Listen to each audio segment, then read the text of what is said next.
Have you ever felt like giving up, quitting, throwing in the towel?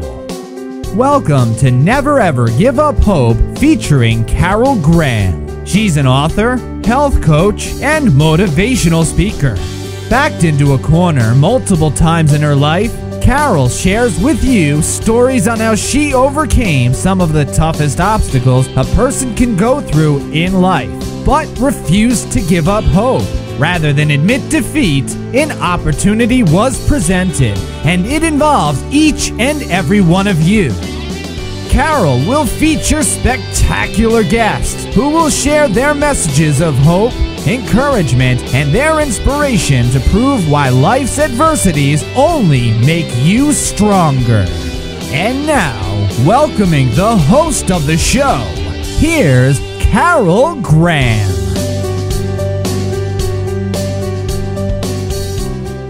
Welcome to Never Ever Give Up Hope. This show is about people who have done just that. They never gave up, no matter what. Never Ever Give Up Hope is a show where people can share their stories, because I firmly believe that everybody has a story. And when we share our stories, we help other people. Sometimes our story helps people from the other side of the world, and sometimes it might help a neighbor or a friend who didn't even know that about us.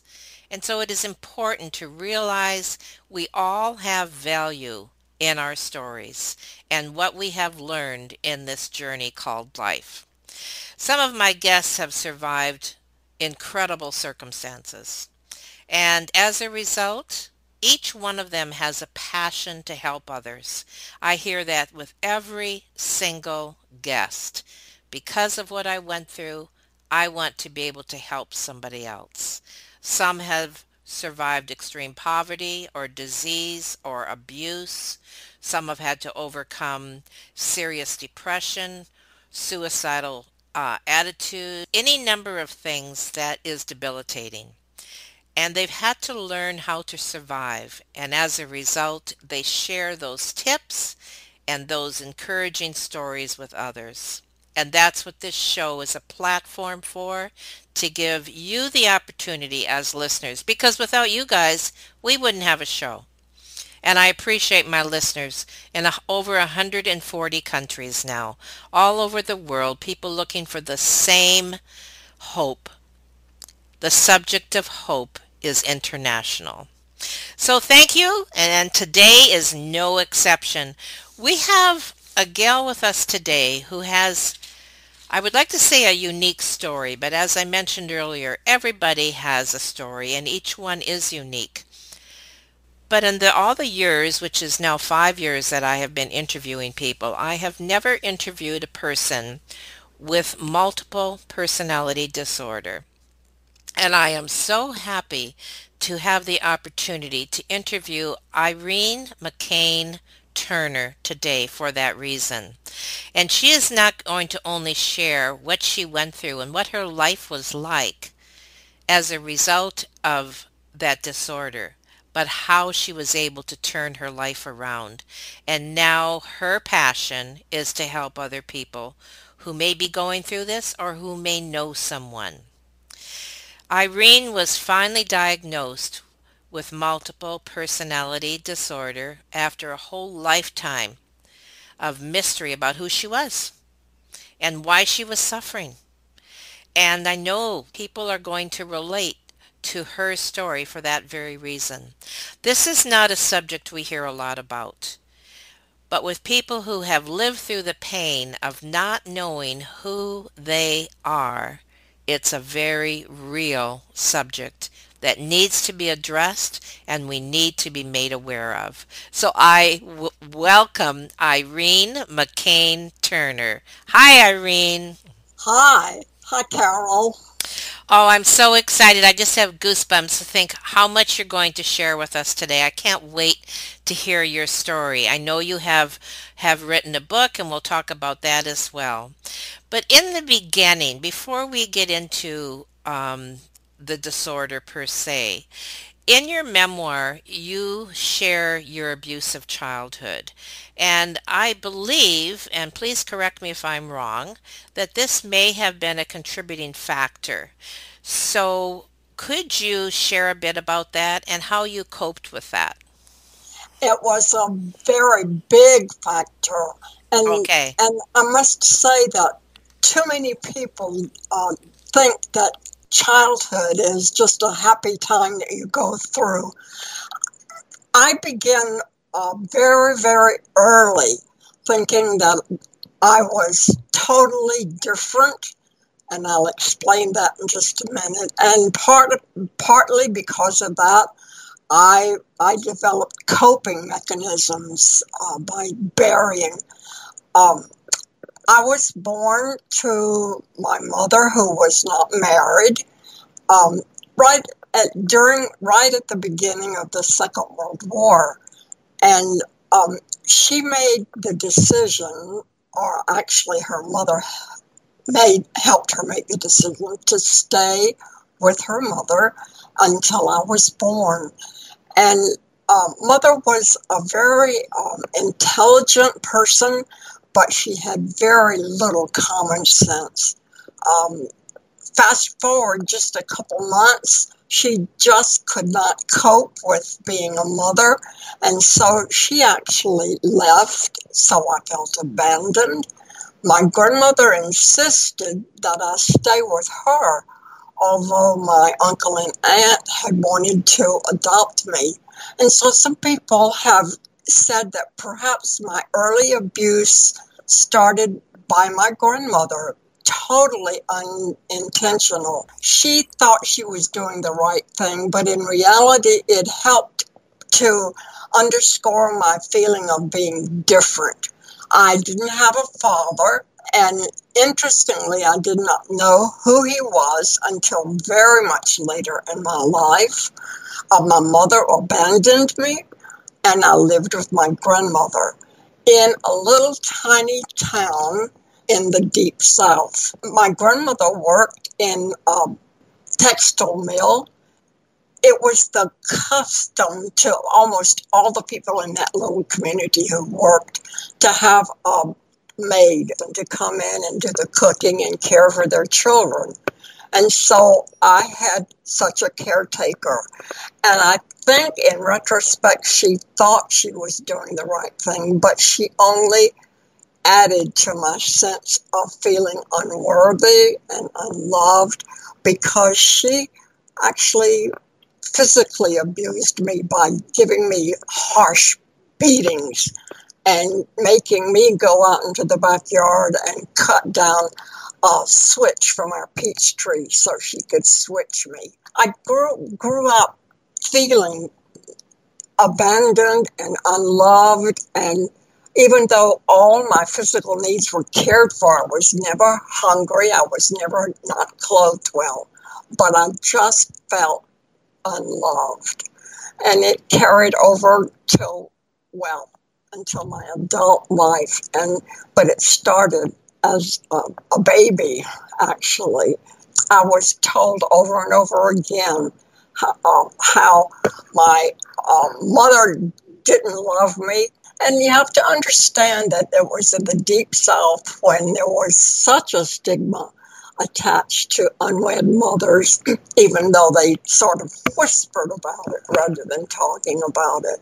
Classmates in school knew that my circumstances were different, and so even though I was, to an outsider looking on, had a fairly normal school life, it was very painful.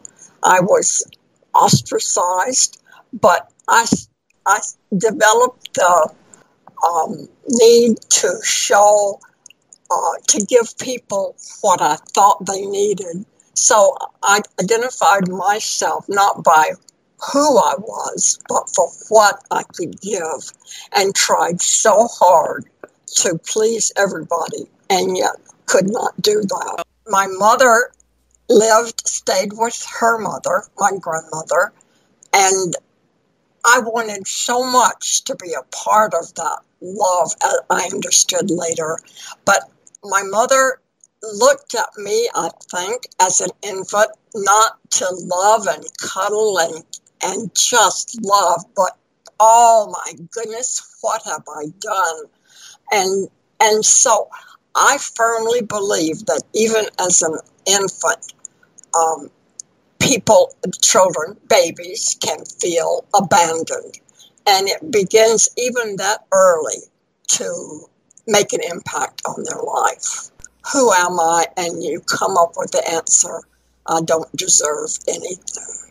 You made an incredible statement there because fortunately, I believe that today we're more aware of that than we were in your generation and my generation, when people were not aware of the impact that our actions had on the small children.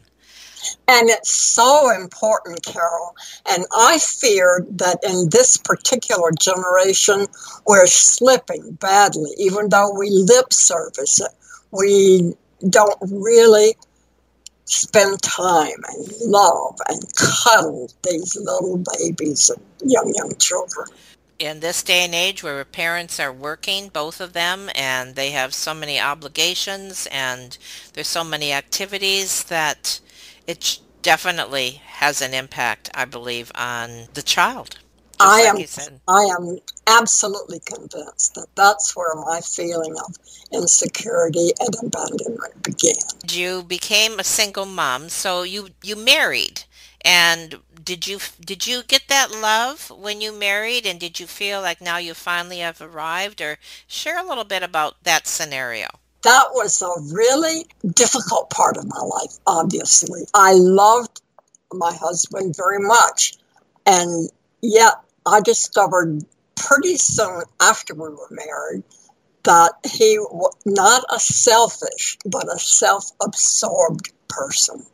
And it coupled with my desire to be whatever a person that I was with needed to supply all his needs and to make my life far less important.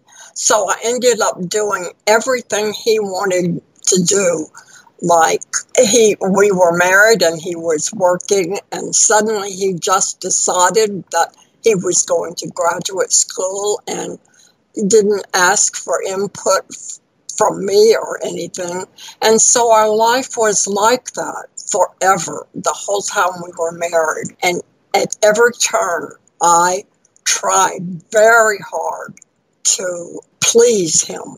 And I think that in looking back, I think that's in part why our marriage fell apart, because I was not ever strong enough to stand up for myself.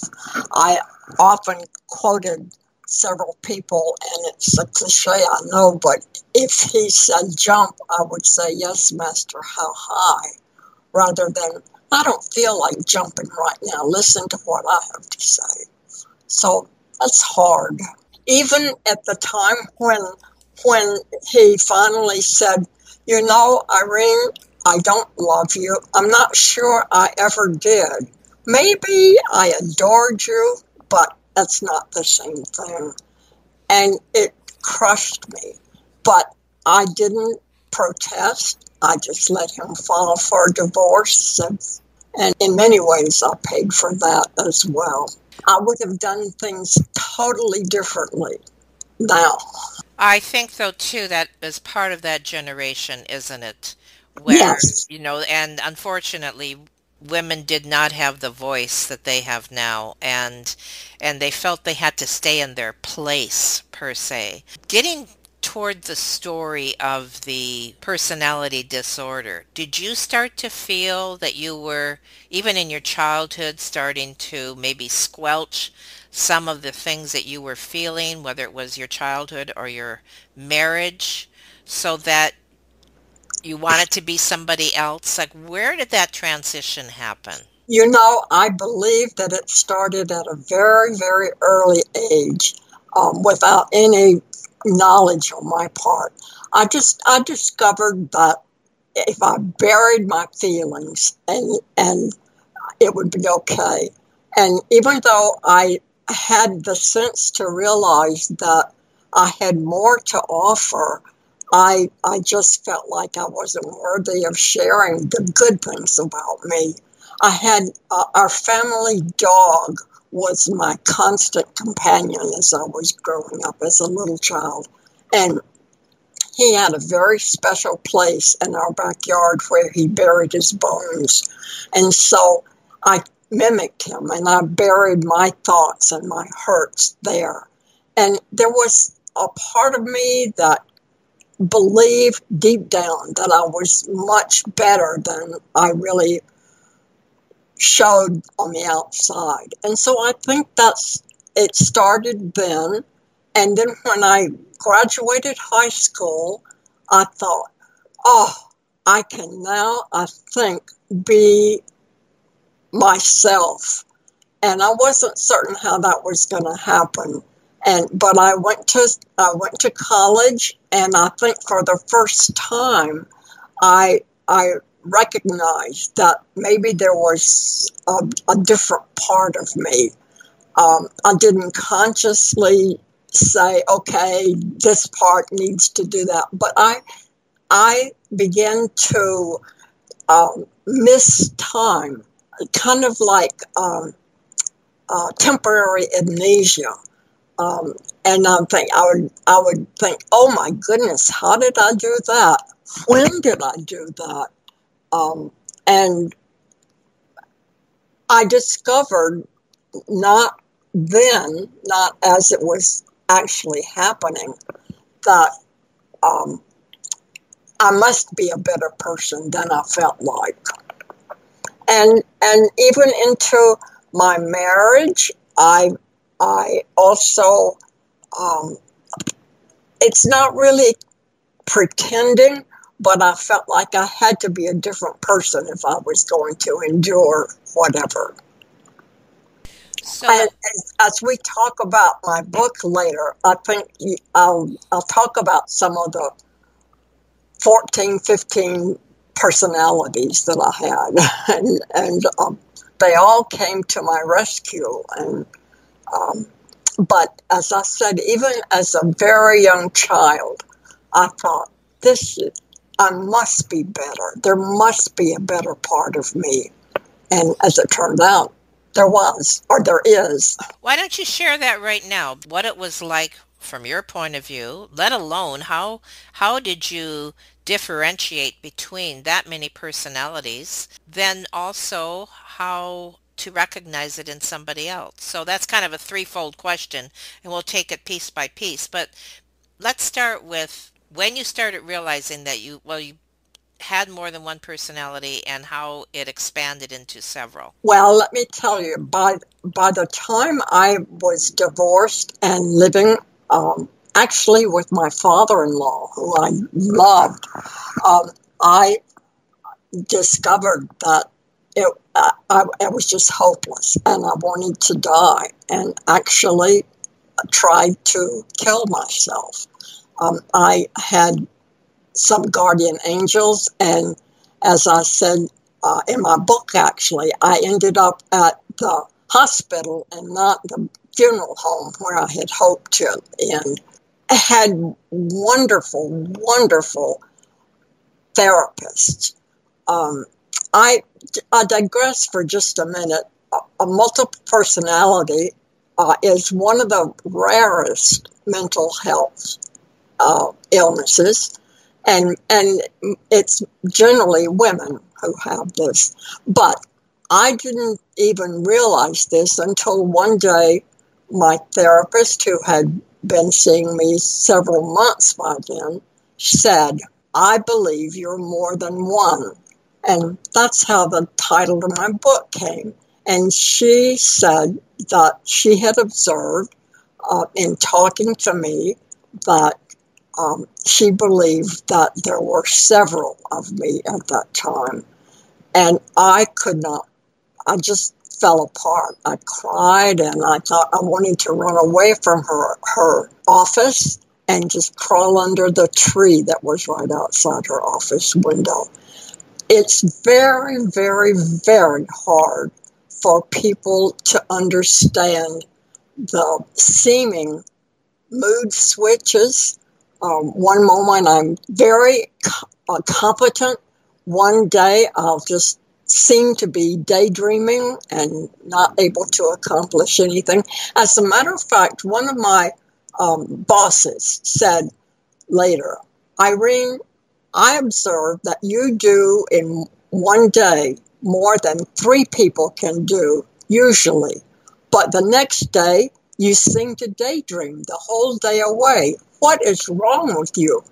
And I didn't have the courage at that time to tell her, because I thought she would say that she had to either let me go very part-time at the job or actually find another job because she couldn't cope with my seeming mood swings.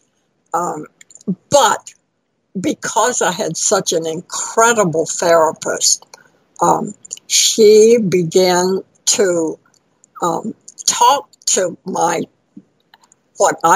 I named helpers, my alternate personalities. And it's interesting because each one of my helpers, as I named them, had a function, a particular function. One was a musician, one was a very competent secretary, administrative assistant. One was a very well-liked and good school teacher. Oh, and the list goes on. And interestingly, not one of my personalities realized or knew that there were other personalities. Each one of them thought that they were the only ones who had come to my rescue. And as it turned out, I was a whole house full of helpers. And but when they were there and helping me, and often the phrase is when they come out and take control, they totally do what they're supposed to, and I was totally unaware of it. But I developed, because of one of my alters and suggestions, I developed a habit of, in a little black book, actually it was a little black book that I kept beside my desk at work. And when one of my alters came to help me, we had convinced them to write down notes about what they did, who they talked to, whatever was important to them. And there I began to discover a little bit about the personalities that had come to help me. And it's very interesting. The book had different handwritings. Some were very well formed sentences written neatly.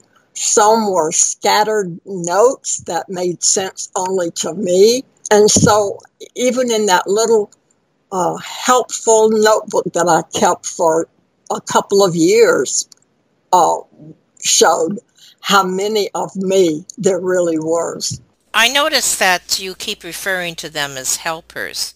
Are there not some cases where they are destructive as well, or try to be destructive? I named them helpers because when they thought I needed help, they would come to help. Unfortunately, in my case, some of my helpers thought that the best way for me to be helped was to let me die and go to heaven to be with my grandmother, because we thought that my grandmother was the only person who ever really and truly loved me. And by that, I desperately needed somebody, I thought, to love me. And so that's why I dubbed them my helpers. Each one of them had their own particular function, and they didn't know the function of the other helpers. I had a school teacher. It's very interesting because at the same time the helpers were present and doing their thing, I had to be the person that people saw on the outside. And it was awkward at times because I couldn't explain at that time why I didn't remember what I had said or done or how I had come up with such a good idea. And it was very, very hard. And my therapist was very, very patient. And she said, and she approached it the right way, I would not really become whole until I met and talked to and learned who these different personalities were. Because the personalities each would talk to my therapist. And I wouldn't be present then. So I have a couple, well, three, I think, who are actually male personalities. And so their voice was very male-like. I have a child, and those characteristics came through in their manner of speaking. And one of the problems as we made progress toward integrating these personalities into me was that each one of those personalities thought that if they became integrated and therefore a part of me, they would lose their own sense of being. And so in the beginning, they really rebelled, and it took expert, long-ranging therapy. One of the things about DID is, first of all, it's very hard to diagnose. For example, I was diagnosed as a couple things. I don't know about the lingo that a lot of people know. Bipolar is one of the things that you hear about on television a lot, manic depressive. A couple other things so it took a long time for the diagnosis to become solid and identifiable. That's one of the things that's so hard about MPD, it's called, is that it takes a long time. And there's no real medication that you can take, like for depression or bipolar or whatever, although medication helps because you do have symptoms like the moodiness and so forth and so on. But the best treatment is good old talk therapy. But that talk therapy has to be conducted by someone who is expert. Or you just can't go to your neighbor and say, boy, I feel down today. I'm in a bad mood. Can I talk to you? That's definitely not the thing to do. What would somebody do? And maybe when they recognize this in somebody else too, are there any signals or help people to see what's going on? Well, I think that yes, the signal that I've found out from people who have read my book and knew me and still know me, that said, oh my goodness, I must have been talking to Michelle or whoever, because you just weren't exactly you. Of course, when I finally became so hopeless and so certain that my life as a mother and as a wife and as a professional worker in several avenues was hopeless, then people recognized right away that I needed help. And of course, like lots and lots of people who need help, I went to the hospital kicking and screaming. But I was fortunate, Carol. I was led by competent, caring people to get really good therapy.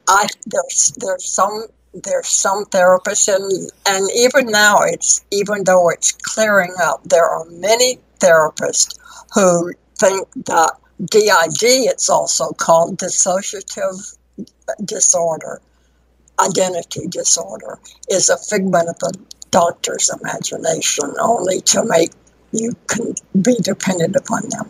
And that's not true. It's not true at all. So, considering how difficult it is not only to diagnose, but also to treat because of the length of time, is this often overlooked? Yes, and not only overlooked but discarded, and they tell you just to depend on what I alluded to a moment ago. Ask a neighbor, just be kind to me. And the problem with that is that you become such a drain on the people who are trying to be your caregivers. The more you try to get to them for help, the more you actually push them away because you're sick. And people don't realize, and many diagnoses of mental illness don't recognize it as a sickness. And so they treat you as some horn-growing animal or something, and that's sad. At what point in your life did you feel cured, or are you? No. Well, let me tell you, by the time I was finally diagnosed, my therapist, that I had been with for a long time, retired. But I was fortunate to find a doctor whose one of her expertise was in multiple personalities. And so even though I told her later she had 2.5 strikes against her because I had been so well treated, she was exactly what I needed. And one by one, she got to know and talk to the different personalities and figure out what their function was in my life. And she treated each one of them as their own person, which is exactly what those personalities needed. As I said earlier, their fear was that if they even thought about being integrated into me, that they would disappear. The whole process of integration is something that is very, very hard to describe. It sounds almost mystical, and it was a one-on-one meeting with each personality, and by the time I got to that point, my therapist knew most of them pretty well. And so we just quietly sat for a long time and took into ourselves the feeling of what that personality and I had in common, how much we were alike, how much I depended on that person to actually function in life. We were quiet, and my therapist said, please take into your inner parts all the good things about, Michelle was the first one. She was the first one who became integrated, and begin to breathe like her and think about her as being totally one with you. It's very difficult to describe, but it was like the dawning of a new day. And I suddenly realized just that Michelle, in this case, was part of me, and that all the things that she had been doing, actually, I had been doing, and now I could assume that responsibility and continue to live a fuller life. And that process was repeated for all my personalities. Sometimes there would be two or three who decided to come because they had to be invited by my therapist to come and talk to me and be introduced to me. The process was not short-lived. The responsibility that Irene, felt after a long process, several weeks, months of the integration process, thinking, oh my goodness, how did I manage this? And I said to a very good friend of mine not too long ago, oh, I wish I could just disappear and let Michelle come and take this and do it. And so I wouldn't have to worry about it. So in the beginning, it was joyful, but it was also overwhelming as I realized all the things that had been done by me without my knowing. One of the things that I am wondering is, are there any available stats that show how prevalent this disorder is? It's one of the rarest, if not the rarest, diagnosis of mental illnesses, and it's primarily women. And possibly that's because it's so difficult to diagnose. Exactly. And the treatment, by its very nature, has to be over a longer period of time. And so, for example, my uncle and aunt said, why are you still going to therapy? Don't you think that you should just come home and take up your life? And it just doesn't work that way. But I have to tell you, Carol, that the process of being one and enjoying a contented life and being knowing what I'm doing, and good and bad, is like a miracle. I can imagine. Wow. When I look back at the abuse that I had, as a teenager, as a very young child, and abuse of being not only abandoned, but not recognized, just being a thing, was awful. And I am so grateful that I had treatment, and that I think I have become a fully integrated person and have something important to say.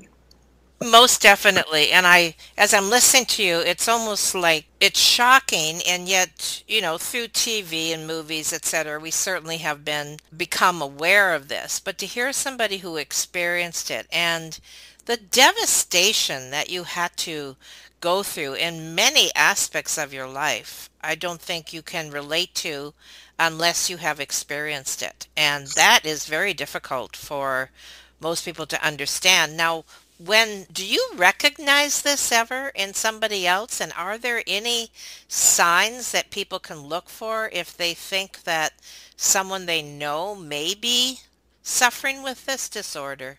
I think that it's recognizable when someone seems to be daydreaming excessively. Say, I don't remember doing that. When did we go to the grocery store? Little signs will come up, and if you're willing to look, if you are a good friend, you can recognize it. But it's not one of those things like you break your knee or you stump your toe, you've got a sore toe. It's not easily recognized. And that's the problem in the very beginning, because it's so hard to diagnose. In your book, you share your story. Do you also share some of these things, like what help there is out there, what's available, and what to look for, etc.? I shared the fact that went into pretty much detail about the expert therapy I had and how that helped me become who I was. I was in a hospital that had a team approach to treatment, and so I was privileged to do things like art therapy and dance therapy and leather craft, things that I would never have even thought about. But they all helped me to identify how I, as a person, had suffered because of who I was. Not because I chose to be that way, but it was life-changing. And in my book, I share some of the art that I was privileged to do that gave me pictures that I could look at and explain. Oh, that's what it's like. I have a series of pictures of me. One with I drew a person with no hands, and another time I drew a picture of a woman who was raising her hands in happiness. So it's possible that through different media in the actual therapeutic setting, for you to find ways to learn who you are. But still, the most important is talk. And because it's very, very hard for the normal person to, even though can recognize it often, to recognize a particular one of your alters or personalities or whatever you want to call it. And that's what I think you have to do in order to begin to heal. Well, I think this was incredibly interesting. I am trying to relate, and it's not easy because we don't necessarily know that many people who may have this disorder, but the important thing is here, and why I am so glad that you were on the show today, is if you can help, and I know this is your passion, one person or 10 people or 100 people with your story and bring to awareness of what even people close to you might be going through, you have succeeded in their healing and their transformation. And it almost, not that it makes it worthwhile for what you went through, but it certainly helps you to know that you have made an impact on somebody else and gives you some credit for what you did absolutely have to experience in order to be able to do that. One of my therapists and I finally discussed something that makes lots of sense. It's like you look at the picture of a jigsaw puzzle and it's on the front and you think, oh my golly, how lovely and put together and so forth. And you open it and you see all these pieces. And that's what multiple personalities are somewhat like. Those pieces have to be put together. And it's not a fast thing. It's a slow, patient process. What you're doing is you're giving hope. Absolutely. And all that, the way through. oh my goodness, I'm just thinking of how many people could be helped by hearing your story and getting hope. And probably people realize this more about themselves than other people realize about them. In other words, somebody may be listening that is, can relate to you and will seek help. And that's probably easier than for somebody who to try to figure out what's going on with their friend, right? That's absolutely true. I already have heard from somebody who said, I went to a therapist and you helped me to do that.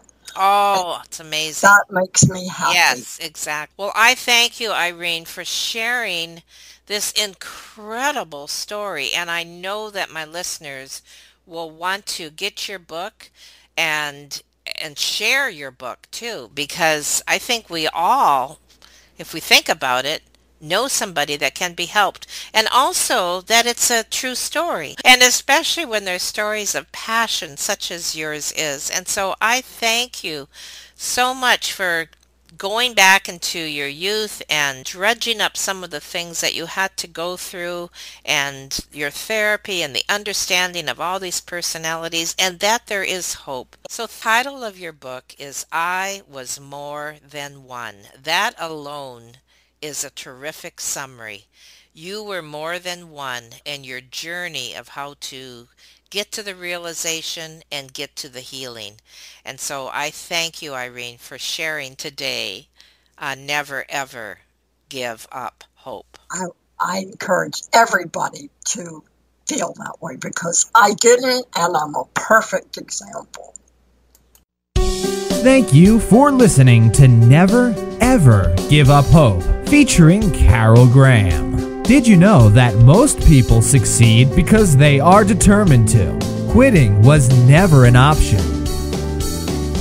Carol loves your comments and will respond to each one. So please subscribe and review this podcast. A rating of 5 stars would be outstanding and appreciated. Remember, if you are still here, there is always hope.